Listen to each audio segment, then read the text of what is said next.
week at a job he hates, has no savings, and to feel better at the end of every week he goes out and parties. In his free time he scrolls social media and swipes Tinder chasing the next hit of easy dopamine. This is Chad. He has his own business and reinvests all of his profits into building his dream life. During his free time, he builds connections and hits the gym. Instead of chasing women, he lets them chase him.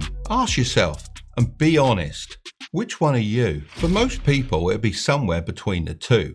So if you want to become more like Chad, listen up. I'm a multi-millionaire businessman, and today I'm going to share the full 6-step guide that you can use to get ahead of most people this year. Most people won't even reach the end of this video, let alone take action. So if you manage to actually listen to all these points, you'll be at a huge advantage. Step 1, become insanely competitive. I don't buy into the saying, it's the taking part that matters. Our education system is mostly to blame for this thinking, as it's failed to prepare today's youth for the realities of the world. The only reason to take part should be to ultimately win. Just think about it. If you got a friend to do your maths homework because he was top of the class, you'd be punished for cheating. But in life, if you got a numbers guy to help you in your business, that's called hiring a financial officer, and that's applauded. So the education system has got things backwards. But not only that, social media is making the problem even worse. Instagram is allowing everyday people to see into the lives of the 1%. What was once a very simple path has now become extremely complicated. Back in my day, it was all about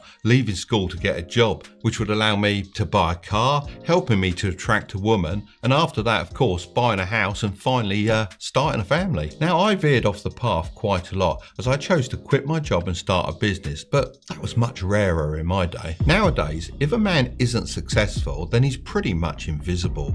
I mean, 20% of the people on Tinder get 80% of the matches. This is also leading to rapidly shrinking motherhood in the West, with women twice as likely to not have kids in their 40s compared to the generation before. The popularity of people like Jordan Peterson, Hamza and Tate further prove this point, as they're just saying what a lot of people are thinking. I know I've gone on a bit of a rant here, but the world is honestly harder than ever. If you're serious about getting ahead of everyone else, then you're going to have to get good at playing the game of life on this harder level. Step 2, become hyper obsessive. Another phrase I absolutely hate is work-life balance. There can be no work-life balance when you want to get ahead. People are hungrier than ever, and you need to be obsessed over your goals. There's always going to be someone out there who's willing to outwork you. I think the idea of balance is more often than not an excuse for people to take it easy. You need to want to achieve more than you want to breathe. This mentality comes from sport, and I see business as the best sport on the planet, as you just keep getting better with age. I wouldn't let myself forget where I was heading when I built my $1 million businesses. I even said to my girlfriend, who's now the wife, that she needs to accept that I'm selfish with my work and it will always come first. Now I'm able to relax this rule a little bit more. However, I set the expectation, as I knew I couldn't be distracted by a partner that wasn't fully supportive of my mission. It may sound silly, but one thing that did keep me on track was writing down everything I wanted to change on sticky notes. I then stuck them to my mirror so that I'd see them every morning. This kept me accountable. I had to wake up and face the reality of my situation and ask myself why I wasn't moving faster towards these targets. Step 3, become a producer. The truth is, for the world to go round, we need consumers. People need to watch mindless entertainment, buy products, and fall into bad debt so that the 1% can reap the rewards. I know it sounds obvious, but if you created something and there was no one to buy it, then you couldn't become rich. It's so easy for us all to fall into consumer mode, as it's baked into our DNA. We just want to relax, watch TV and buy the latest products. Some people think you should cut all of the consumer habits out of your life.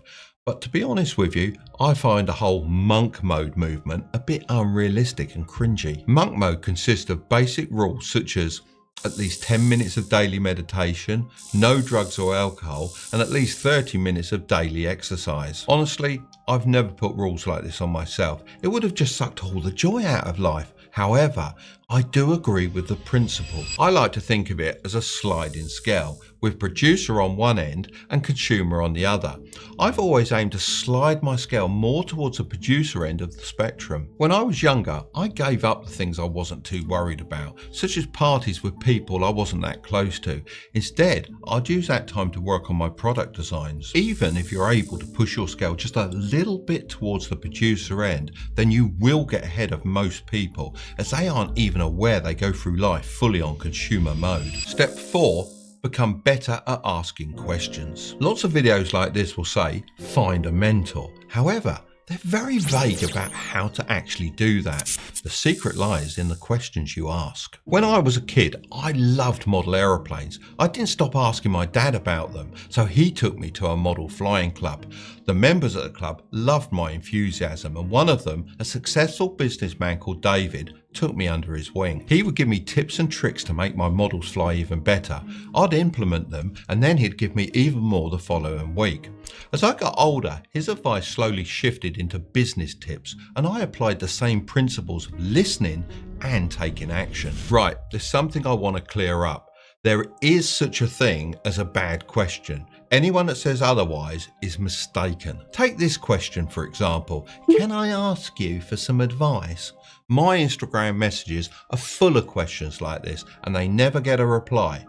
Here's why. When you're messaging an extremely busy person, the last thing you want to do is create more work for them. If I was to reply to all those messages, then I'd start hundreds of new conversations. I'd then have to follow up after they replied with their actual question. So I've made a rule to only answer the people that ask clear and concise questions. I suspect a lot of other successful people have similar rules, so the quality of the questions you ask will determine whether or not they help you. On top of this, if you ask someone for advice and then don't take action, the next time you need advice, they aren't going to waste their time. However, be careful, as there's a lot of fake mentors and gurus out there. So you need to be very careful who you take advice from. Not everyone has your best interests at heart. Just remember, a fake mentor doesn't have experience in doing what they teach. A real one does. Step 5, become immune to net worth. Look, I'm just going to say it. Net worth means nothing. Bear with me on this one. In my opinion, getting ahead of everyone else isn't just to do with how rich you are. It's about the skills, the knowledge, and the confidence you acquire while you're building your empire. Someone could have bought Shiba Inu in the last crypto bull run and cashed out billions.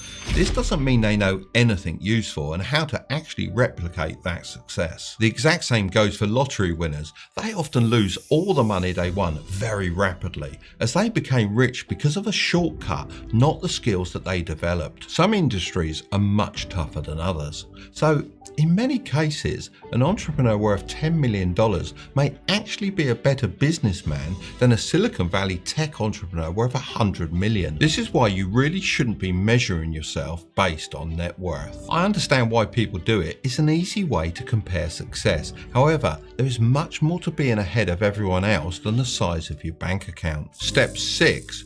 Become less awkward with money. Every dollar that you spend, someone else is earning. Every building you see as you drive down the street, someone else owns. The amount of money out there waiting to be grabbed would shock you. Believing that money is hard to make, or that there's a very limited supply, is what keeps so many people trapped. I was talking with an author called Daniel Priestley the other day, and he mentioned that his mentor actually made him carry around $1,000 in his pocket when he was younger. This might sound dangerous, but the reason behind it was to make Daniel think of $1,000 as pocket change, not his entire net worth. Becoming more comfortable with money will help you ask for raises, start a side hustle, or even a full-blown business. When my son started his first videography business, I asked him how much he was going to charge, and he told me $100 per day, and I just laughed. We actually had quite a big argument over that, and maybe my response was a bit harsh. The issue is that he thought that $100 was a lot because he was thinking about how he spends money, not how business operates. Long story short, I convinced him to charge more than $200 per day, and now he takes consultations for more than $5,000 a day, something that he wouldn't have been able to even comprehend 5 years ago. The other thing that happens when you start to realize that money is everywhere is you actually become less afraid of giving, and this is the real secret of getting rich. You need to give far more value to other people than you take in return. If you provide value, then the money will follow. The size of your income will also be determined by the problems you solve.